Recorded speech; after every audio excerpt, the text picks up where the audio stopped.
स्वागत है आप सबका हमारे YouTube चैनल करिश्मा स्टडी पॉइंट में। आज हम बात करने जा रहे हैं एलिमेंट ऑफ कॉस्ट। इसके 3 पॉइंट्स हैं मटेरियल, लेबर एंड एक्सपेंस। सबसे पहले हम देखते हैं मटेरियल क्या होता है। The substance which from which the product is made is known as material. Material वो होता है जिससे हम प्रोडक्ट बना सकते हैं। ये 2 तरह का होता है, direct material and indirect material. Direct material is also describe as raw material. Direct material को हम कच्चा माल भी बोलते हैं। Process material, production material, store material, construction material. जिस मटेरियल से कोई सामान बनाया जा सकता है उसे डायरेक्ट मटेरियल बोलते हैं। अब आइए देखते हैं indirect material. What is indirect material?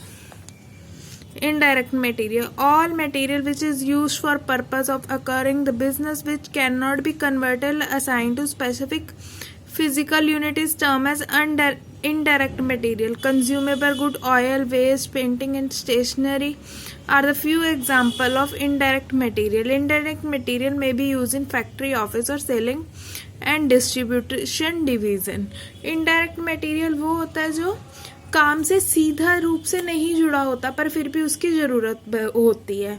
हमें किसी फैक्ट्री में प्रोडक्शन करनी है, हम उसकी मशीन को चलाने के लिए इलेक्ट्रिसिटी यूज़ करते हैं। इलेक्ट्रिसिटी एक डायरेक्ट मटेरियल नहीं है पर इनडायरेक्ट मटेरियल है, क्योंकि अगर इलेक्ट्रिसिटी नहीं आएगी तो हमारी मशीन्स वर्क नहीं करेंगी। नेक्स्ट है labour. For the conversion of material into finished good, human effort is needed. Such human effort is called labor. Labor can be direct as well as indirect. अपने products को finish good में change करने के लिए हमें labour की ज़रूरत पड़ती है। वो इंसान जो उन चीज़ों को बनाते हैं। ये भी डायरेक्ट लेबर और इनडायरेक्ट लेबर 2 पार्ट्स में डिवाइड कर सकते हैं। Labour which take an active part and direct part in production of commodities called direct labour. वो लेबर जो काम के चीज़ बनाने के लिए सीधे रूप से जुड़ी होती है वो डायरेक्ट लेबर कहलाती है। Indirect labour employed for purpose of carrying other task.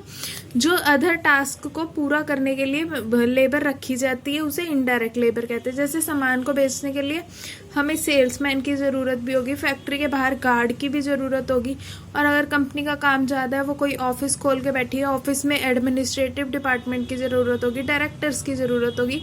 ये सब इनडायरेक्ट लेबर में आते हैं। Next is expense.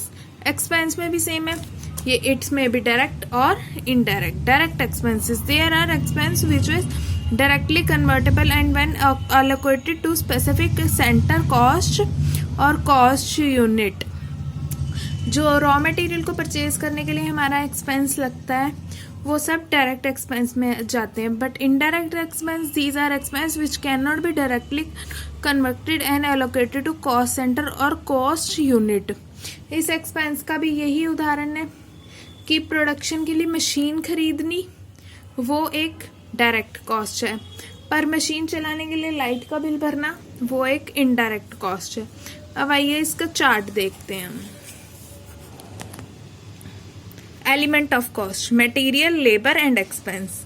Direct, indirect, direct, indirect, direct, indirect. सबके एक्सपेंस, मटेरियल भी डायरेक्ट इनडायरेक्ट है, लेबर भी डायरेक्ट इनडायरेक्ट है, एक्सपेंस भी डायरेक्ट इनडायरेक्ट है। डायरेक्ट एक्सपेंस तो वो जो फैक्ट्री पे लगे, इनडायरेक्ट एक्सपेंस फैक्ट्री और ऑफिस दोनों में लग सकते हैं, सेलिंग एंड डिस्ट्रीब्यूशन में लग सकते हैं। नेक्स्ट इनडायरेक्ट एक्सपेंस ऑफिस में लग सकते हैं, फैक्ट्री में लग सकते हैं, सेलिंग एंड डिस्ट्रीब्यूशन में लग सकते हैं। और थर्ड इसका ये एक्सपेंसेस का फैक्ट्री में, ऑफिस में, सेलिंग एंड डिस्ट्रीब्यूशन में, हर जगह ये सभी तरह के एक्सपेंस डायरेक्ट और इनडायरेक्ट दोनों जगह लग सकते हैं, भले वो फैक्ट्री में लगे या आपके ऑफिस में लगे।